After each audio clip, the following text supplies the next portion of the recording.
नमस्कार, between the lines with नीलरंजन में आपका स्वागत है। आज हम समझने की कोशिश करेंगे कि राहुल गांधी कैसे कांग्रेस में अलग थलग पड़ते जा रहे हैं।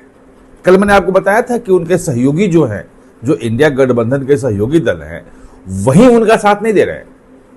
वो जो अड़े हुए हैं मांग पे कि भाई अमित शाह का इस्तीफा चाहिए, अमित शाह माफी मांगो, वो जो इस्तीफे की मांग है उससे सहयोगी भी सहमत नहीं है। जो आरोप लगाया कि अमित शाह के कहने पे गोलियां चलाई गई, उस पे लोग सहमत नहीं है। अब जो आ रही है बात वो कि कांग्रेस के भीतर से ही उनके खिलाफ आवाज उठने लगी है। मुखर होकर भले ना आ रहा हो, लेकिन अगर तमाम नेताओं के बयानों को बिटवीन द लाइन्स देखें, उनको समझने की कोशिश करें, तो राहुल गांधी जो लाइन ली है उससे वहां भी सहमत नहीं है। और इसीलिए आज जो संसद में संकेत मिला, मैं आपको बताऊंगा कैसे संकेत मिला।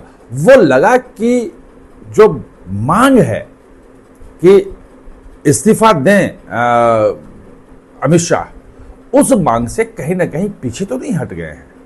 संसद में हंगामा हो रहा है, दोनों जो है सदन जो है स्थगित हो गया है, चल नहीं पाया है, लोकसभा भी राज्यसभा भी। हंगामे की अलग चीजें हैं और मांग है उनकी, वो चीजें हैं। लेकिन ये कैसे हम अब तमाम बयानों को समझेंगे बिटवीन द लाइन्स, तो ये लगता है कि राहुल गांधी कहीं ना कहीं अलग थलग पड़ गए हैं। तो आज से शुरू करने के पहले, जो कल शाम को से शुरू करते हैं, पहले इंडिया टुडे पे राजीव सरदेसाई पी चिदम्बरम का इंटरव्यू ले रहे थे। पी चिदम्बरम पहले गृह मंत्री रह चुके हैं और 2008 में वो 26/11 मुंबई का हमला हुआ था तब बनाया गया था। NIA वगैरह जो है उन्हीं के समय में बना था और 2011-12 तक वो होम मिनिस्टर थे वो, और काफ़ी अच्छे होम मिनिस्टर थे। मैं कवर करता था वहाँ पे, एक PSO के सारे घूमते रहते थे, बस उनके साथ एक PSO चलता था, बाकी बहुत कोई सिक्योरिटी का नाम झाम उनके पास नहीं होता था। उनसे जब सवाल पूछा गया कि क्या इसके लिए गृह मंत्री जिम्मेवार हैं, क्योंकि राहुल गांधी बोल रहे हैं, और उन्होंने जो है वो लाइन नहीं लिया। वो नहीं बोला कि अमित शाह जो है वो जो गोली चली हो, पैलेट गन चला हो, जो भी चला हो, उसके लिए उन्होंने कही बात वही जो अखिलेश यादव ने कही थी कि जांच होनी चाहिए, जांच से पता चलेगा किसको क्या है। और चिदम्बरम के समय में, चिदम्बरम के गृह मंत्री रहते हुए, तो रात में जो बाबा रामदेव का रामलीला मैदान में था आंदोलन, वो कैसा पुलिस का क्रैक डाउन हुआ था वो सबने देखा था। लेकिन चिदम्बरम की एक बात के लिए मैं तारीफ करता हूं कि वो अगर कोई चीज लेते हैं स्टैंड तो उस पर अड़े रहते हैं। और ये हमने बाटला हाउस इनकाउंटर में देखा था। बाटला हाउस इनकाउंटर में पूरी की पूरी कांग्रेस खिलाफ हो गई थी। आप उस वक्त जो स्पेशल CP थे, जो स्पेशल सेल के हेड थे, कर्नल सिंह, उनकी किताब आ गई है बाटला हाउस, रिटायर हो गए हैं, ED के डायरेक्टर हो गए, रिटायर हो गए। उनकी किताब पढ़िए कि कैसे जो है ये कपिल सिब्बल मनमोहन सिंह के पास पहुंच गए और बोले कि एनकाउंटर फेक है, इसका न्यायिक जांच करवाइए क्योंकि बहुत ज्यादा मुश्किल हो रहा है। और चिदम्बरम अड़े हुए थे कि नहीं, एनकाउंटर सही है, दिल्ली पुलिस ने सही किया है।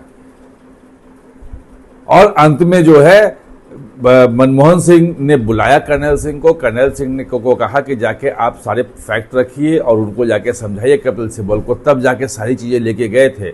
और वो आपको उनका तो दिग्विजय सिंह का पता ही था जो कैसे कह रहे थे। बाद में सलमान खुर्शीद का भी बयान आया था कि जिस दिन बाटला हाउस में एनकाउंटर हुआ उस दिन सोनिया गांधी बहुत रोई थी। तो खैर वो अलग मुद्दा है कि तमाम विरोध के बावजूद भी वो अपनी बात पे अड़े रहे कि पुलिस में न कोई न्यायिक जांच होगी न कुछ होगा, एनकाउंटर बिल्कुल सही है और असली आतंकवादी था।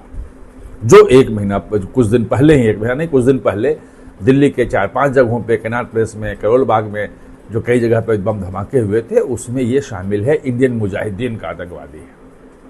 उन्होंने ये करने से मना कर दिया। आज जब संसद शुरू हुआ तो जो मकर द्वार है जहाँ से सांसद सारे जाते हैं वहाँ पे, उसके बाहर एक उन्होंने वो रख लिया, कह सकते हैं नुक्कड़ नाटक टाइप से, जिसमें पुजारी बन गए एक सांसद, एक महासांसद वो बैठ गए, पप्पू यादव बन गए थे, राहुल गांधी खुद उसमें देने आए कि हम चढ़ावा दे रहे हैं, फिर वो चढ़ावे की पेटी लेके भाग गए। या इस ढंग की बातें हुई। मैं उस पर नहीं जा रहा हूं कि उसमें क्या है क्या नहीं है। संकेत यह है कि पीछे जो है एक बड़ा सा बैनर लगा था, लगभग 10-15 जो है वो सांसद लेके खड़ा थे और वो कह रहे थे कि भाई अमित शाह जो है गायब कहाँ है। अमित शाह इस्तीफा दो का बैनर नहीं था, अमित शाह गायब कहाँ है, क्योंकि वो सदन में दोनों जगह कहीं नहीं दिख रहे हैं और उसको लेकर के विरोध कर रहे हैं। ये जो राम मंदिर वाला मुद्दा है, ये कोर मुद्दा जो है वो समाजवादी पार्टी का है। 2 दिन पहले भी आपने देखा था कि प्ले कार्ड लेके समाजवादी पार्टी के सारे सांसद हैं और उनको लग रहा है कि राम मंदिर उत्तर प्रदेश का एक बड़ा मुद्दा है, वहीं पे है और वहां अगर ये चढ़ावा चोरी वाला जो मुद्दा हुआ है, चंदा चोरी का, अगर इस पे ढंग से काम किया जाए, इसको जनता में उठाया जाए, तो अगला जो विधानसभा चुनाव वहां होना है उत्तर प्रदेश में, उसमें एक बड़ा मुद्दा बन सकता है। तो मैंने आज पूरे में ये कहीं नहीं देखा कि अमित शाह इस्तीफा दो की बात उठ रही हो।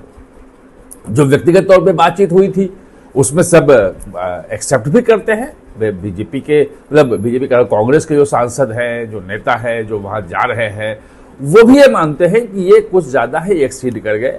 उस दिन बोल भी दिया अमित शाह को कि भाई इस्तीफा दो, उसके बाद शाम को जो है वो पूरा प्रेस कॉन्फ्रेंस कर दिया, अमित शाह को पूरी जिम्मेवारी ठहरा दी। लेकिन वो समझ नहीं पाए कि भाई ये जो संसदीय प्रणाली है, प्रक्रिया है, पार्टी चलती है, वो एक्सट्रीम में जाके नहीं जाती है। सभी कांग्रेस में सरकार में रही है, चिदम्बरम खुद गृह मंत्री रहे हैं।